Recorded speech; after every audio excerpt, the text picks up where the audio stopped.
The wave of political turmoil consuming the Middle East right now, hitting very close to home for one mother in Bahrain. She's now starving herself in a desperate attempt to try to save her family.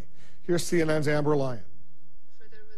Zainab Alkhawaja says she is ready to starve to death unless Bahraini authorities release her father and husband. If my father is going to be killed, I want to die as well. We've always been taught by my father, dying with dignity is better than living as slaves. The 27-year-old is on a hunger strike, even though she has a 1-year-old daughter, Jude.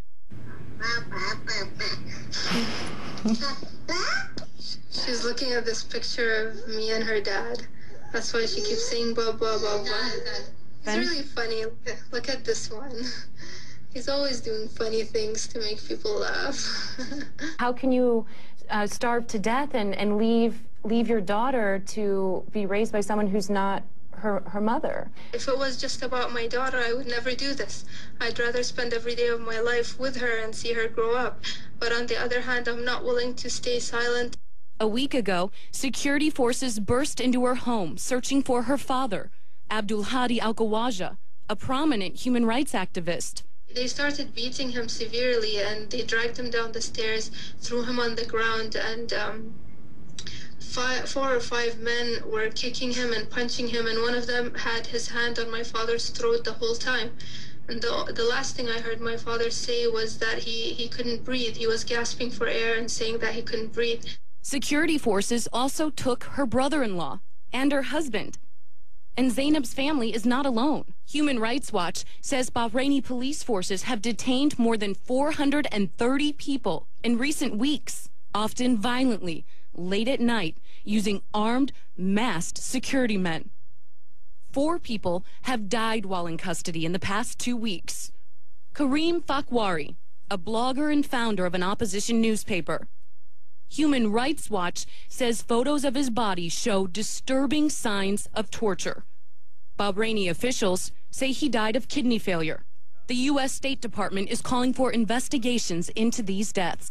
We are aware of the death, and we're obviously we are deeply concerned by the deaths of both him and several other individuals while in custody of Bahraini authorities.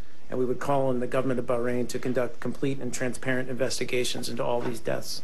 The State Department has been quick to denounce regimes in Egypt, Syria, Libya, but its tone towards Bahrain has been much more muted. The tiny island is home port to the U.S. Fifth Fleet. But as the number of detained and dead keeps rising, the kingdom's Shiite majority is looking to Washington to take a stand. Zainab wrote a letter to President Obama asking him for help. What's making it so much more difficult for us, and the reason we have to suffer so much more, is because the American administration is standing behind the dictator and giving him the green light to do whatever he wants with the people of Bahrain. All I want from the American administration, I don't want them to save the people of Bahrain. I don't want an intervention. All I want is for them to stop supporting the Al Khalifa regime, who have proved now more than ever that they are corrupt, that they care only about their thrones, that they are willing to kill and torture. Amber Lyon, CNN, Atlanta. The sister of the woman you just saw in Amber's piece is here in Washington, D.C. today, where demonstrations took place against the government of Bahrain. She spoke with our foreign affairs correspondent Jill Doherty outside the gates of the White House. Well, we're here in front of the White House with Zainab Alkhawaja. She is a human rights activist, 23 years old, lives in Bahrain, but you're here for about a month and a half, right? That's right. Now, the group is marching this way, actually from the Saudi embassy, and now to the White House. What is the message to the president?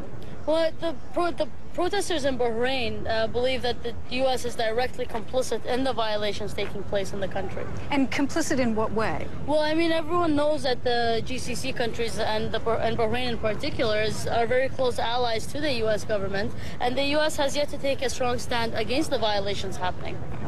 And Saudi Arabia, when you were demonstrating over there, Why exactly were you doing that? It's because of the Saudi involvement inside Bahrain. I mean, the government of Bahrain likes to say that the GCC forces have only been in certain areas and have not taken part in the attacks or the campaign.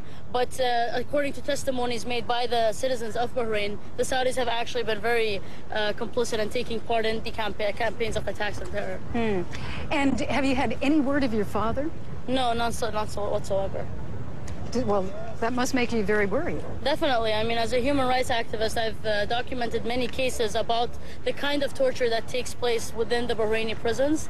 And so it makes me very worried about what they might be going through right now. It could be anything from physical to psychological to even sexual torture. Do you get worried yourself about this? I mean, if demonstrating or going back? Well, I mean, one of the reasons I'm not going back right now is because I know I'm under very high risk of arrest or disappearance.